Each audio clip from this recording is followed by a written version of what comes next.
All right, well, it's time for the update on the vegetables and the food. As you can see here, everything is actually looking nice and green. Yes, my tomatoes leaves are very curly right now, but keep in mind we had 3 inches of rain in the past few days, and I think that they're suffering from a tiny bit of overwatering, but they should get over that in the next few days. Here are my Aleppo peppers. Got one right here, as you can see they're budding and forming flowers, which means I'm gonna get peppers. I'm really looking forward to getting more of these this year, because last year I just had one plant and I didn't start it until a bit late in the season, and I barely got any peppers.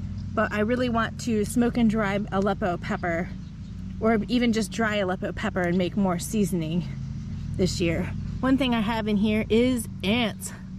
Lots of ants. Ants luckily are not bad for the soil. From what I understand, they're probably good for my plants. And the mushrooms. No, I am not growing those for eating. Hopefully they're just a sign that I have lots of good organic matter in my soil, and that the plants will be happy here. So, something has of course been standing in here digging a bit. Don't know what.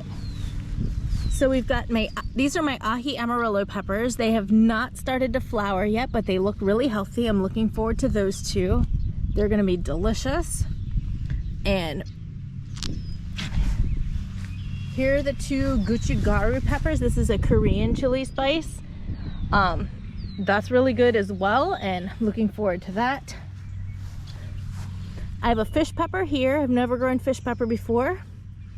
And here I have New Mexico or New Mex jalapeno mix. I've got 1, 2 full-size plants, and then I've got a baby there, a baby here, and I'm fairly certain that this is also, and as you can see, the cat wants to be in front of the camera. He's such a camera hog. Oh, let me get away from the garden. Come here, Bobo, get out. Out of there. Get out of the garden. Okay. I really just don't want him sitting on my plants. That's my biggest concern, is that while they're small, he will sit on them, and that will be that. As you come around here, these squash are doing okay. This has been blown up against the side a bit there. I believe this, oh, there's a dead one there from too much rain. These are my spaghetti squash, I believe. Yeah, spaghetti squash. So I've got 1, 2, 3 plants of spaghetti squash there, and hopefully they climb the trellis as they're supposed to. Over here, these 2 plants are a Goliath jalapeno. They are supposed to be really big and taste good. And by being really big, they're great for stuffing and making jalapeno poppers. And I do intend to take my jalapenos and stuff them and freeze them this year. I should have a whole bunch of those. Here's a 4th of July tomato. Oops, that fell off. It had something living in it. But anyway, I do have a few tomatoes on the plant. I've tied it up, and hopefully shortly I have tomatoes. Black from Tula tomato. Black Beauty tomato. This one's also a Black Beauty. All of these have buds on them, but no tomatoes yet.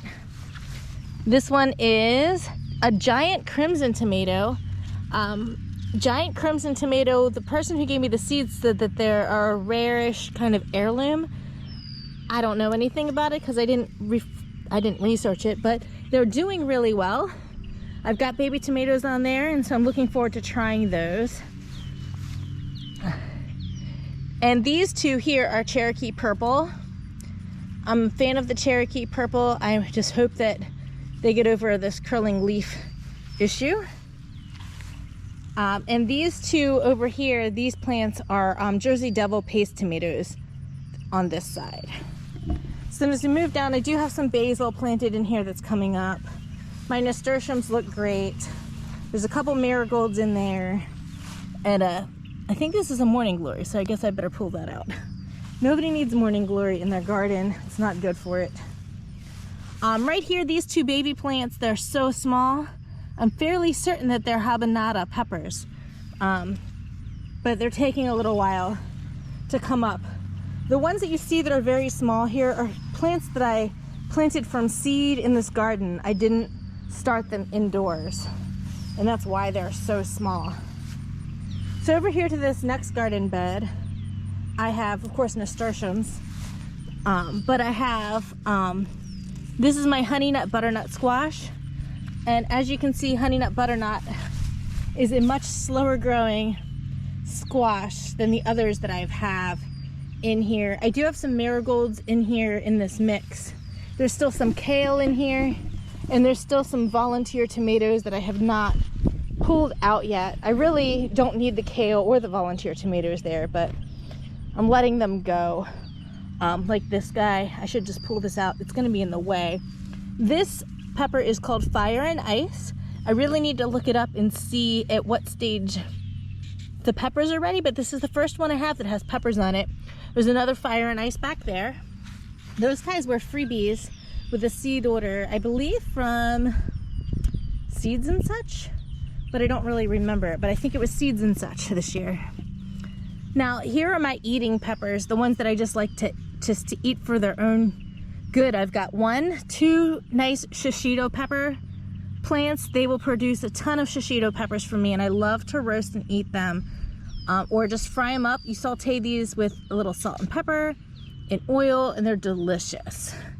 And over here, these are yum yum peppers. I'm missing a plant here, so there's one gone that didn't make it, but I've got 1, 2, 3 yum yum peppers. They're like a little sweet lunchbox pepper, but the truth is that I will take those and roast them and eat them as well. But they're great snack peppers. They're like a mini bell, a tiny little mini bell, I think. And today I came home with a new pepper plant from the farmer's market. This one is a Scotch bonnet, so I'm just growing it for fun. As you can see, there's a random mix of things in here right now. This is where I had removed all my old carrot plants. I had a bunch of carrots in here that I harvested. I've got some weeds in here, some grass that I need to pull out of here before it takes over the bed, some volunteer tomatoes, and newer carrots. It's really, to be honest, it's a little late to be harvesting carrots around here. Carrots aren't that great once it warms up. You can see there's a decent sized carrot in here. It might be white. I have no idea. I'm gonna leave it alone. We'll see. I'll tend to pull them as soon as they start to flower. I'm just kind of waiting. It's not really hurting anything to have them there. If I come around to this side, these are golden pippin squash. And this one, I don't remember what golden pippin squash actually look like, to be honest. But the flowers are here, and they're obviously being pollinated because I have this nice squash there. So these are going to probably be my first ripe squash of the season once they're ready. And I'm not sure at what point they are ready. At first I thought that this was going to be a bush type squash, that it wasn't going to climb. But then I saw that it was putting out tendrils, but I've had to tie it up in order to get it to climb. So this one, as you can see, doesn't have even any tendrils forming. But we'll see. As this gets longer, I'm probably going to tie that up as well. In between the two, what I have is my loofah plant, the one that I splinted together, and it's being braced and it's tied up so carefully. Hey, it's actually put on about 4 inches of growth. Excited about that. We'll see what happens.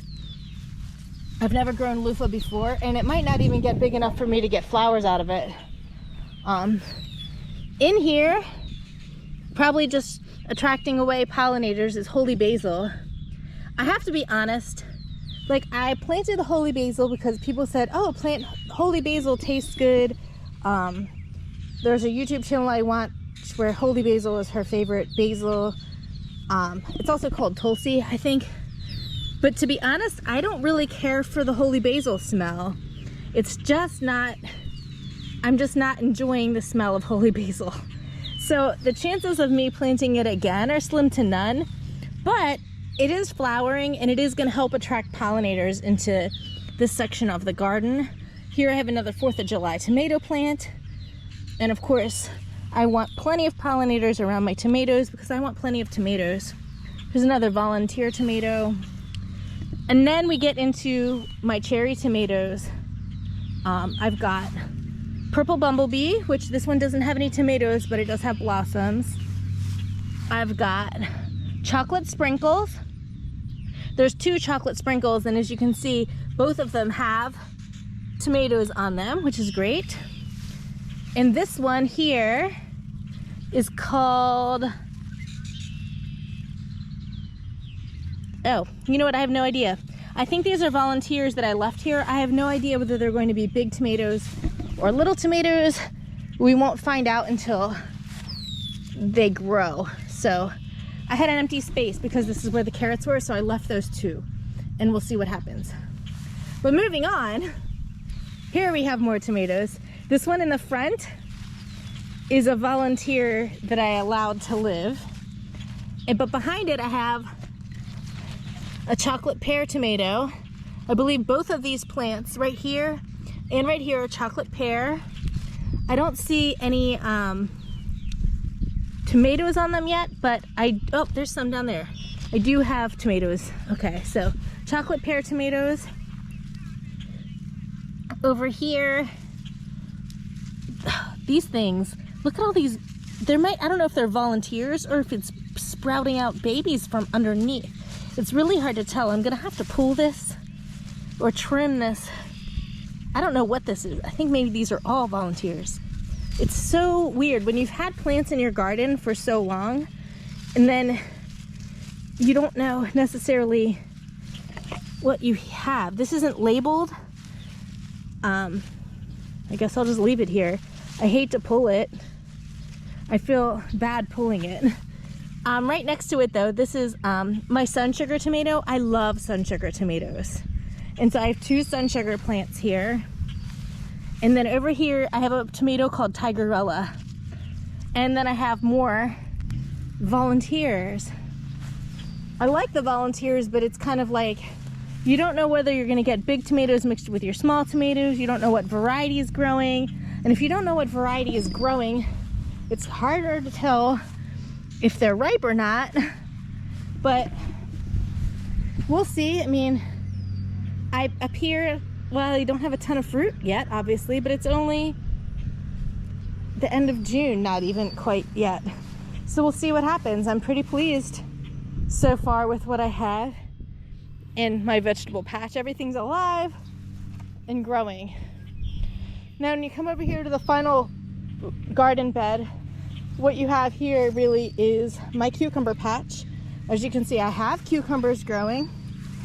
I put straight 8s and I put an Armenian white striped cucumber in here. I'm pretty certain that the only plant that this is one plant that's really going crazy. I'm not sure that the Armenian cucumber has done anything. In fact, it might be completely drowned out by this giant mess of, yeah, here it is. Here's the Armenian cucumber, I think. No, this is a straight 8. It's just a small straight 8. I have no idea, but I'll find out when the cucumbers are actually growing what they are.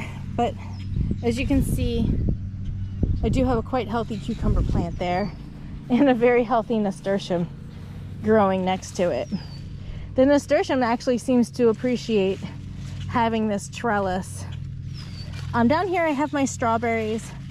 I did not get a significant amount of strawberry fruit yet this year, but as you can see, there are some forming now. And if you look at the garlic that's planted within the strawberries, it's pretty much time to harvest the garlic.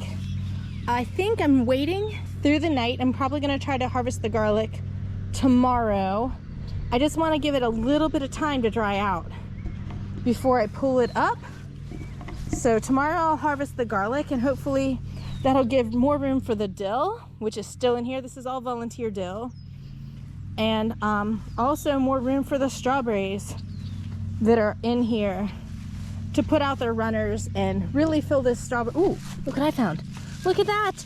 I have strawberries. Oh, those look so good. Hey, good thing that I came out here with my camera. Those look, well, that one's a little overripe. Well, they're nice and red. I won't say that they actually look that great, but it would have been nice to find those 2 days ago, I think. But anyway, you get the idea. Everything is looking pretty darn good in the vegetable bed. As far as growing things, I guess I can add one more thing to this video. Let's go take a look at the green stalk planter and at the different herb gardens I have.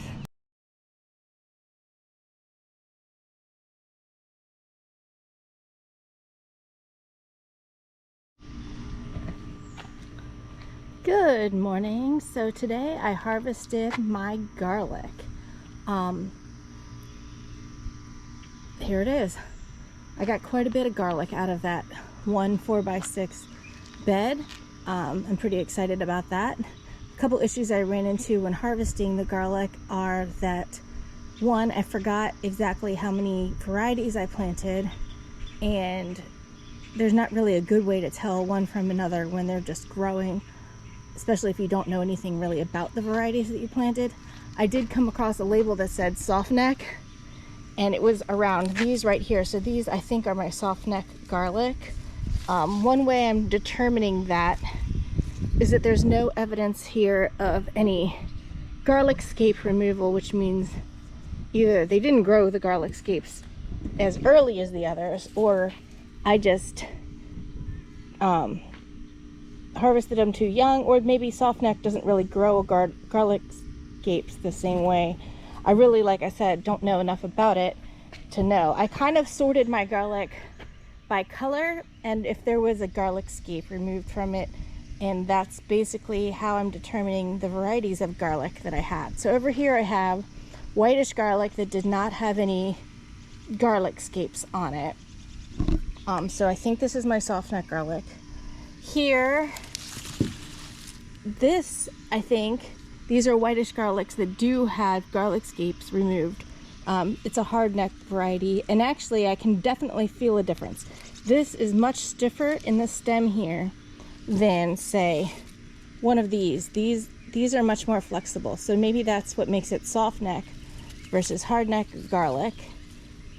So there's that. So I've got soft neck garlic that's white. I've got hard neck garlic that's white. Here's more hard neck garlic that's white. You can definitely tell I removed garlic scapes from here. And I have this purple or red hard neck garlic variety here as well. So as you can see, I get quite a bit of garlic out of my harvest. A couple odd things that showed up during harvest is, look at this one. When I pulled this out of the ground, it was completely split like this. I don't know whether it was overwatered or something damaged it while it was in the ground, but that was really torn up. And the other thing that's interesting is this. I missed a garlic scape. So if anybody's wondering what a garlic scape looks like, this is the garlic scape. This is the bloom that the garlic would put out when it's ready to grow and go to seed. And yeah, most people cut these off the garlic, and you can actually chop these up and saute them up and eat them. They taste like garlicky green beans, kind of. I like them. I'm gonna harvest this one off of here now and put it away. I'm not gonna just let it dry up out here in my pile of garlic. Now, like I said, I don't remember exactly what varieties I have here. We'll just call them soft neck white, hard neck white, and red hard neck. So garlic has to sit out and cure in order to be stored well, and in order to cure properly it needs good air circulation, and it really shouldn't just sit out here in the hot sun. And in a very short period of time, this spot right here is going to be in the hot sun. Now the problem is I don't have a very good place to put my garlic. Nearly every part of my backyard is going to be sunny by 9 o'clock in the morning. If I go around to the front, of my garage here. I could put it in the garage, but that's just a pain in the butt. If I go around to the front porch is sunny here, and it's going to be sunny all morning, and it'll be sunny, well, it's bright all day, but it's going to be sunny until, well, at least the sun gets past the top of the house. So I really just don't have a spot here that's cool, that's shady, unless I were to put it in the garage. I did have this idea here, though, that in order to get it to dry and have good circulation, that maybe I could put it underneath this picnic table. So I put these 2 cattle panels under here.